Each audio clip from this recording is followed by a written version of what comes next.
La journée internationale du travail célébrée demain 1er mai et les travailleuses burkinabées pour concilier occupation professionnelle et tâches ménagères doivent compter sur de l'aide qui jusque-là était disponible.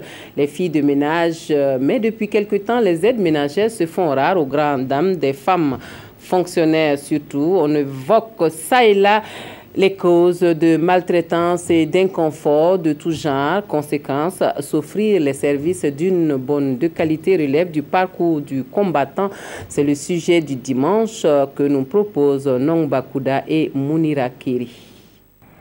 Où sont passées les aides ménagères, communément appelées bonnes, filles de ménage ou domestiques? Ces filles, désormais indispensables dans le quotidien de nombreuses familles, sont devenues rares à Ouagadougou. Employées moyennant rémunération, elles sont le plus souvent chargées de nettoyer la cour, de faire la lessive, la vaisselle et la cuisine, ou tout simplement de s'occuper des enfants dans l'arrière-cour de leur patronne.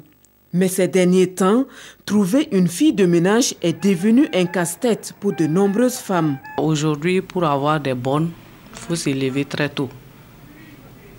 Je ne sais pas c'est dû à quoi, mais en tout cas, pour avoir des bonnes aujourd'hui, on a des difficultés en tant que femme. Il y a vraiment trop de difficultés à en avoir. Et surtout lorsqu'on obtient aussi bon. Lorsqu'elles viennent aussi, elles ne sont pas sérieuses. De nos jours, elles ne s'appliquent pas. Le travail, en tout cas, tout récemment, j'ai eu une fille qui n'a fait qu'une journée avec nous. Parce que ça déjà que tout le monde n'est pas tout au travail à laisser, elle est seule, elle ne veut pas rester seule. Pour les unes, la source de cette pénurie de filles de ménage se trouve dans le comportement de certaines femmes qui affligent de traitements inhumains et dégradants à leurs domestiques. Conséquence, elles préfèrent migrer vers les sites miniers ou servir dans les bars et maquis. De nos jours, tout est devenu presque cher. Et on ne peut pas prendre une bonne à plus de 15 000 francs. C'est compliqué. On touche combien pour prendre une servante à plus de 15 000 francs à la maison? Elles aussi, elles ont trop de dépenses. Donc pour ça, d'autres préfèrent aller dans les maquis où elles auront peut-être des pourboires et avoir encore plus que de venir travailler dans les ménages. Et dans les ménages, il y a certains aussi patrons aussi qui maltraitent. Pour d'autres femmes, par contre, les filles de ménage ont leur part de responsabilité. Au-delà de leur mauvais comportement, nombreuses sont à l'origine de vives tensions dans le foyer de leur patronne.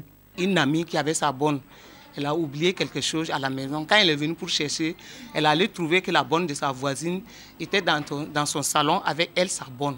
La bonne de sa voisine là, qui disait à elle, sa bonne, que son mari, le mari de sa patronne, est beau. Hein. Et puis la bonne l'a dit que non seulement il est beau, et puis il est jeune. Et puis l'autre l'a dit que mais pourquoi tu dis ça? Et elle dit maintenant que ta façon de parler là, que donc si ton patron là te parle, tu vas accepter. Elle dit qu'elle aussi elle est une femme.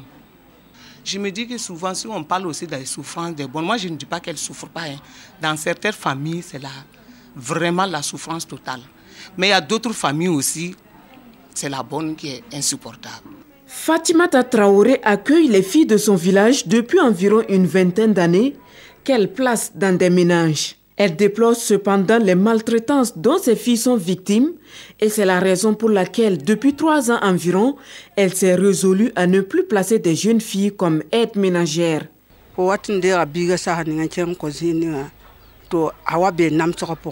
Souvent, je place mes filles dans des ménages et elles sont maltraitées. Cela me crée des soucis dans ma famille.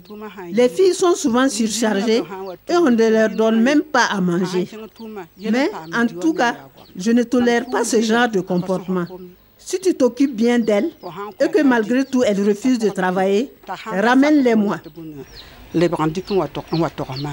Djamila Koulibaly évoque les mêmes causes. Elle qui a travaillé comme aide ménagère depuis son jeune âge. Djamila dit avoir subi divers types de maltraitance et aujourd'hui elle appelle les jeunes filles à exercer d'autres types de métiers que de servir comme domestiques. Je commençais le ménage à 4 h du matin et vers 10 h, je vendais de l'eau au marché. Je pouvais passer une journée entière sans manger. Et gare à moi, si l'eau ne finit pas, ce sont des gifles qui m'attendent. Même dans tout ça, je n'ai rien eu comme argent. Employeurs et employés se jettent donc la balle sur la responsabilité de cette pénurie de filles de ménage dans nos cités. Mais qu'à cela ne tienne, il se pose de nos jours la problématique de l'encadrement juridique de ce métier. Un encadrement qui pourrait contribuer à minimiser les risques de part et d'autre.